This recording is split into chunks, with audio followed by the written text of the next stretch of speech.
You're listening to the Unwritable Rant podcast with your host and bourbon-soaked storyteller, Juliette Miranda.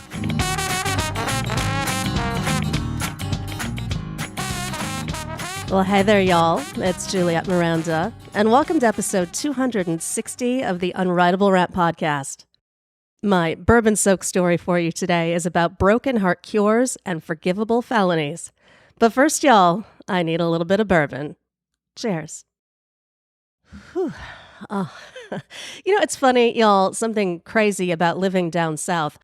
I assumed I would have immediate access to every bourbon I could possibly want. For whatever reason, Louisiana, not exactly a bourbon hotbed. Don't get me wrong, I am perfectly content drinking Buffalo Trace right now. Just saying, maybe a little bit more options around Louisiana way, y'all, wouldn't be a bad thing. I will say it is a tremendous relief right now to not be working on my goddamn book. It's just hard. It really is. It's hard and it's challenging. And I know my friends mean well when they ask me how the book is coming. But of all of the questions in the world, that is the second most annoying thing you can ask me. I've started responding by saying, fuck if I know how it's going. That is the most accurate and least offensive answer that I can give someone, and it's usually enough to take the conversation in a different direction. Because seriously, no one needs to hear me rambling about character arcs or how I fucked up the first act. Nobody cares. Least of all me right now. I have other things to think about. Particularly the first most annoying question that I get asked. And that would be, do you have any advice on how I can become a writer? Ugh. That question makes my skin crawl. And I don't care how innocently it's asked. There's literally only one answer that I can give. Just fucking write. And if you think there's anything more to it than that, you're doing it wrong and you should probably just stop. I suppose that sounds harsh.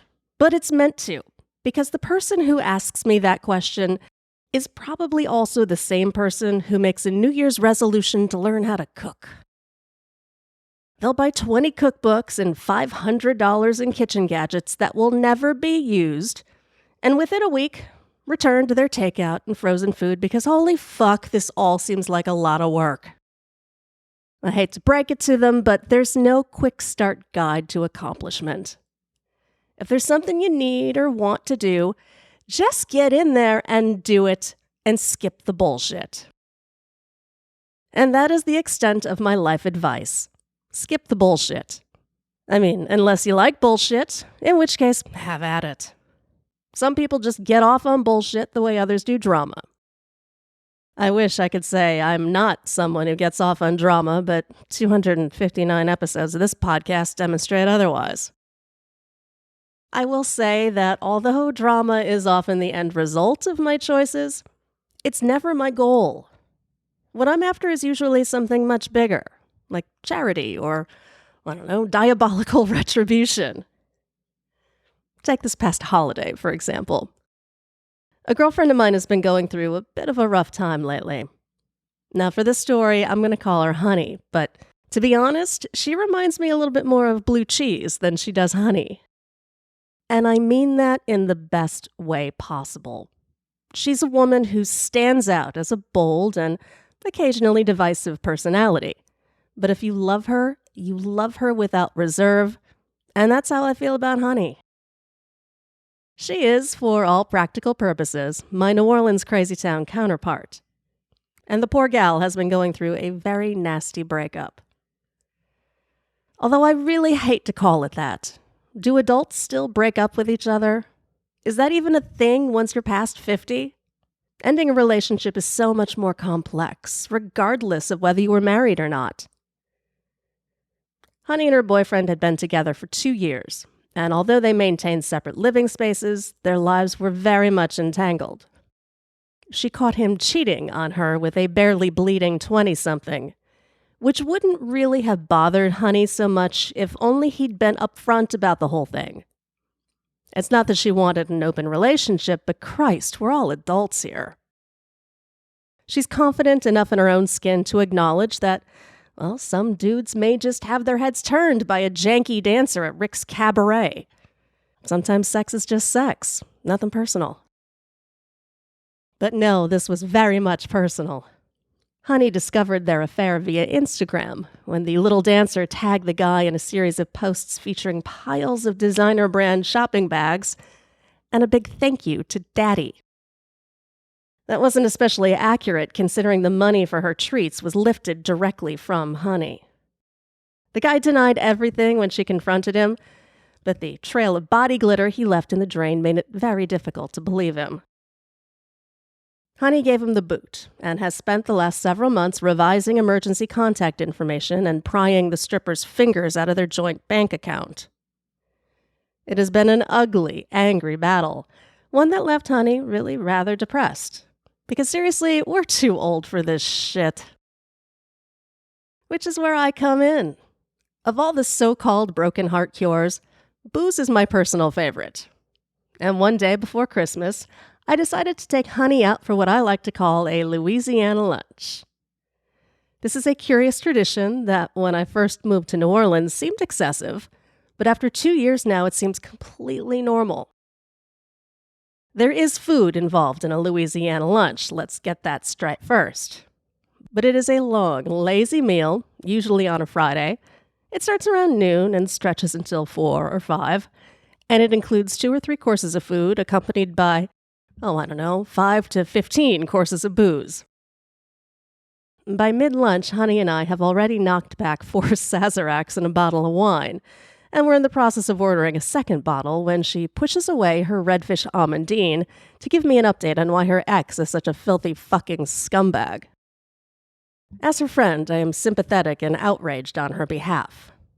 The emotions at first are automatic, but they quickly shift to genuine when Honey tells me that her ex had one final parting blow before his departure from her life. Apparently, he still had keys to her home that Honey wanted back. The plan was for him to leave them on a table in her entry hall. Now, this much I knew, and I had the previous week insisted it was a terrible idea. I mean, she's trusting a proven asshole to do the right thing without supervision. What kind of sense does that make? I told her, just change the goddamn locks and move on. Nothing is ever that simple in the French Quarter. And the only locksmith Honey could find who would actually come to her French Quarter home wasn't available until the new year. So unless she wanted to do the work herself, she was kind of stuck. Again, I gotta ask, why let the guy into your house? Meet him somewhere, grab the keys, and go. But no, that wouldn't work for one very simple reason. If Honey saw the guy, she'd kill him. The force with which she said this left no question in my mind that she really would end the guy. If her rage didn't do it, then instinct would, seeing as how she teaches self-defense and literally spends her days beating the shit out of things. Allowing him to enter her home was the only option if she wanted those keys back. And not surprisingly, he took advantage. The keys he did indeed leave in their designated spot. This was a relief to Honey, who came home that night half expecting to find her ex and his dumb stripper saturating her bedsheets with their lust remnants. So at first glance, everything was in order. No stains, no notes, nothing suspect or out of place, and she was all set to be relieved. Until she looked in her courtyard. It's a private, gated courtyard that can only be accessed from inside her home, and it was there she immediately saw her satsuma tree was missing. Have y'all ever had satsumas? I gotta say, they're freaking awesome. They're a sweeter, juicier alternative to tangerines, and they make a hell of a good whiskey cocktail. They're delightful, and they're Honey's very favorite fruit. The tree itself had been a birthday present from her ex. It was, she said, the best gift she'd ever been given.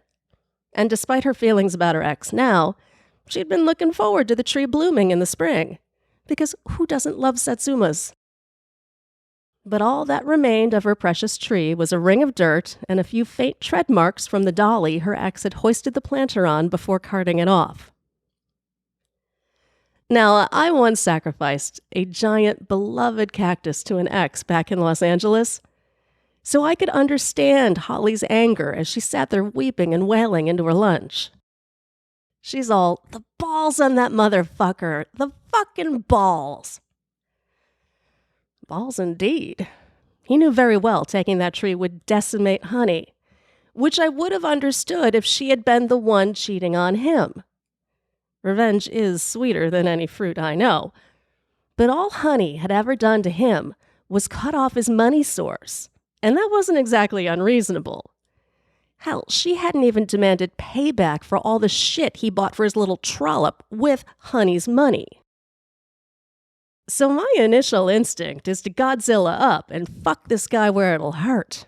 Nobody steals a satsuma tree from my friend and gets away with it. There is, however, one irrefutable fact of life that you only learn through experience. Revenge hijinks that play out as forgivable in your 20s and 30s, they rapidly become felonies when you're in your 40s and beyond. Even in my Louisiana lunch haze, I understand we can't go after her ex, no matter how satisfying it would be. No, we are grown-ups, damn it, and the right thing for me to do is just comfort my friend. I refill Honey's glass, I listen, and I sympathize until the wine is gone and the waiter brings around our check. And then it hits me. "Honey," I say, "what you need is an early Christmas present." I had her gift back at my house, and although it wouldn't change her life or undo the damage of a rotten relationship, every gal loves a pretty bag stuffed with bath products and chocolate. Honey perks up at the thought of a present, so we make our exit and walk the few blocks over to my building. I have mentioned this before, but it bears repeating now. Like many buildings in the French Quarter, mine was built in the late 1800s. Looking down, it's shaped something like a 3-story letter U, with long alleyways on both sides and a center courtyard. The first level is taken up by stores and storage space, and my guy and I occupy the back 2 levels on one side of the U. In the 2 years that we've lived here, the only neighbors we've ever encountered are the people who run the stores. That's not to say we don't have neighbors. It's just that the building is designed so that we never have to see them. I mean, we hear them every so often, when someone slams a door or shrieks when a rat jumps out at them. But otherwise, we may as well be alone here, and I'm good with that. It's why I've never taken an opportunity to explore any of the other parts of the building. Why bother? We don't even really use our courtyard. Not when we have balconies and several bars that we consider to be our real backyard. Honey has been to our place many times, but for whatever wicked combination of booze and curiosity, she glances across our courtyard and wonders what's on the other side. And me, lacking all reservation and sense, I say, "Well, hell, let's go check it out." The setup was exactly the same as ours. Not really much to see. So we climb the wonky stairs to the 2nd level and then the 3rd. Again, not much to see. And I'm about to suggest that we go back to my place where there's bourbon when I spot what I think is an alcove toward the front of the building. That's kind of curious.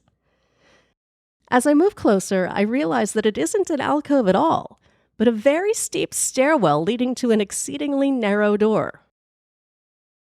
There is nothing like that on my side of the building, and the appearance of this stairwell is so unexpected and so out of place, I feel a bit like I've wandered through the looking glass. And really, I shouldn't have been so surprised. The French Quarter constantly throws little bits of wonder in your way when you least expect it. Honey peers over my shoulder and asks if I know what's up there, and I don't have a clue. I suppose it could be storage for the maintenance guy, although that hardly seemed practical. Honey decides she wants a closer look and begins climbing the impossibly deep stairs. I follow behind and regret it immediately, not because I'm concerned about what's at the top, but because I've learned that stairs here have 0 reservations about killing a gal, particularly one who's been drinking. And I know this because I've already taken a tumble down the stairs in our bedroom. There are literally only 2 of them, and it was a very sober broad daylight moment. But the uneven pitch and the odd angle nearly tossed me face first into a fireplace. Thankfully, I have decent aim, even when I'm falling. These towering monster stairs seemed to be left over from 1880, wood and all, and they did not sound pleased to support us. Nevertheless, we just kept on climbing. Now, you remember earlier what I said about unforgivable felonies and wanting to avoid them? Yeah, that idea went right to hell. Because the first thing Honey did when we reached the top is to open the fucking door. She didn't pause, she didn't listen, she didn't knock. She just turns the knob and lets us in as if we belong there. And me? Well, I've had enough booze to believe it is completely within my rights to walk on in. Because seriously, if you didn't want me in there, you should have locked the door. It opens to what looks like a partially finished attic, or belfry, depending on your species. Wood beams crossed the slanted ceiling, dormer windows overlooked the street below, and 2 support walls divided the space into thirds. The room in front of us was mostly bare, save for an empty pizza box sitting on a folding chair. Which I don't really get much of a chance to process because Honey grabs my arm and is pointing toward a patch of sunlight. There, glowing in the center, is a satsuma plant. Now, you're going to have to believe me here because this isn't as wildly convenient as it sounds. Satsuma plants do remarkably well here in the South, and they're about as easy to find as palmetto bugs. This particular one was on the smaller side, and it was hard to tell if it was old enough to fruit yet, but it was green and healthy, and I decide right then and there, Honey needs that tree. Oh, sure, Honey could have called her ex and demanded her original one back. She could have also just bought a new one. But that would have been a lot of work, and there was a perfectly good plant sitting by itself right there in front of us. Never mind that it wasn't mine to take. Never mind that a goddamn plant is thriving in what I still drunkenly believe is a storage space. We were going to skip the bullshit and take the plant. I step forward, and as I do, I get a better view of what's behind the partition to my right. Initially, it seems like a pile of blankets on a mattress. And it is. It's just that under them is a large man taking a nap. My first thought is that the guy is a squatter. Although the details were a bit vague, I knew my building management had recently had trouble with a tenant using his place as an Airbnb. You see, Airbnbs are rightfully illegal here in the French Quarter. So it stood to reason that this guy was either recently evicted or left over from an unsanctioned stay. Not that it mattered, because my next thought is, fuck him, we're taking the plant. All I can say is that my motivation was pure. I really did just want to make my friend feel better, and truly, Honey did look far happier than she had in months. Breaking and entering will do that to a person, I suppose. I point to the snoring man and I tell Honey to keep watch. What I expected her to do if he got up is beyond me, but I tiptoe over to the plant like Mickey fucking Mouse and I squat down to pick it up. Potted plants are funny. They don't really look like much, particularly this one, which was really just a long stem or whatever you call it, and a bunch of leafy branches. There wasn't even a single fruit on it, so it kind of came as a huge shock to find that the planter and all of that dirt weighed a goddamn ton. I figured I could just pick it up and go, but oh no. I've got to squat down, hoist it up, and brace the bulky planter against my stomach, wrapping my arms around it as if it's a concrete beach ball. Dirt is spilling down the front of my shirt, and a twig jabs my left eye. But eventually, I kind of get the general idea of how to move forward. Only the thing is, I can't see real good with all of the leaves, and Honey has to grab my arm and guide me toward the door. Maybe once it had been a normal door, the counterpart to a set of French doors perhaps, but time and renovation had reduced it to a narrow slit that didn't even open all the way up thanks to the brick wall next to it. The one thing it did have going for it was noise, and the sound that door made when I kicked it into the wall could easily have woken all of the French Quarter dead. And it may have, I don't know. What I do know is that the guy across the room shot up from his mattress like a rocket. And I don't know what the more startling scene to take in was. 2 giggling, uninvited strangers with an ill-gotten satsuma plant, or the now-awake man whose dropped blankets pooled at his feet to reveal a very large, very naked body.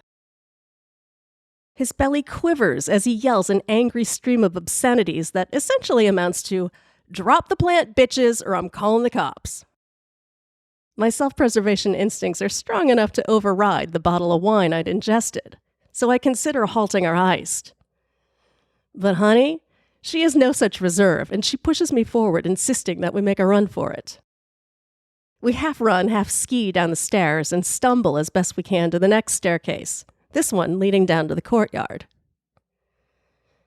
My hope is that the naked guy will give up. It's just a plant, and he's just a squatter who really has no license to give chase. Unfortunately, I underestimated the importance people down here place on their satsumas. Naked guy barrels after us. He has the advantage of, 1, being sober, and 2, not carrying a fucking satsuma plant. And he easily closes the gap between us as we hit the courtyard. And that, y'all, is how my guy happened upon our unfortunate foursome. The yelling and the scurrying, well, it rouses my guy out of his office. And he steps out onto the balcony just in time to see me and Honey and our plant sprinting across the courtyard with a very wild man hot on our heels, naked and undulating like a very large, very fast caterpillar. My guy has since told me he actually considered going back into the house and letting the scene play out as it would. Honey is the same gal who constructs homemade shanks in her free time, one of which he knew was in my purse. So my guy was confident we could fend for ourselves if we had to. But it was the plant that concerned him. He didn't know what it was or where it was from, but knew me well enough to suspect I hadn't acquired it through the proper methods. So that was what prompted him to intervene.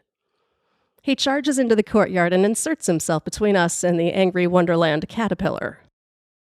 It was perfect timing, really, because by then I had zero ideas on what to do next. If I left it up to Honey, we probably would have wound up on the street. She had taken the lead and was pointed toward the alley door, which, who knows, could have been a good thing. The quarter being what it is, people may have mistaken our mayhem as a second line, shed their own clothing, and joined in. Thankfully, my guy is more reasonable than all of us, and through a series of questions managed to extract the necessary details of our story without anyone calling the cops or worse. It turns out it wasn't a squatting caterpillar chasing us at all, but our new neighbor, who was renting the loft above the front third-floor units. He'd only just moved in, which explained the lack of furniture. Well, that and the fact that I highly doubt anything other than a plant is going to get through that tiny door. As for the plant, well, the neighbor, who, by the way, did put on clothing to join us for a cocktail, he turned out to be a really good guy. When he heard Honey's sad story, he was so sympathetic, he actually gave her that satsuma plant right there on the spot, as if it was totally understandable for 2 drunken idiots like us to break into his house and try to steal it. Which, I suppose, totally disproves my theory about felonies ceasing to be forgivable after you turn 40. That being said, I maintain that skipping the bullshit is solid life advice. Just make sure you knock first. Cheers, y'all. Go to theunwritablrant.com and sign up to get early access to interviews and new videos. And don't forget to connect with Juliette on Twitter @MorningNeurosis. Girl, you as pretty as a Sunday morning, standing on the corner at Carondelet. What you say we make our way up to Bourbon, a couple hurricanes and a hand grenade, and get blown away. Let the chips fall where they may. If it's all the same, what you say, bon ton, hey, smell the gumbo. Sweetest taste of honeysuckle on my lips. Good God Almighty, I can hear the trombone. Every heart ought to beat to a rhythm like this. Come a little closer, honey, let me hold you. Nothing tastes better than a bourbon kiss. You can be the flower on my magnolia. Every heart ought to beat to a rhythm like this.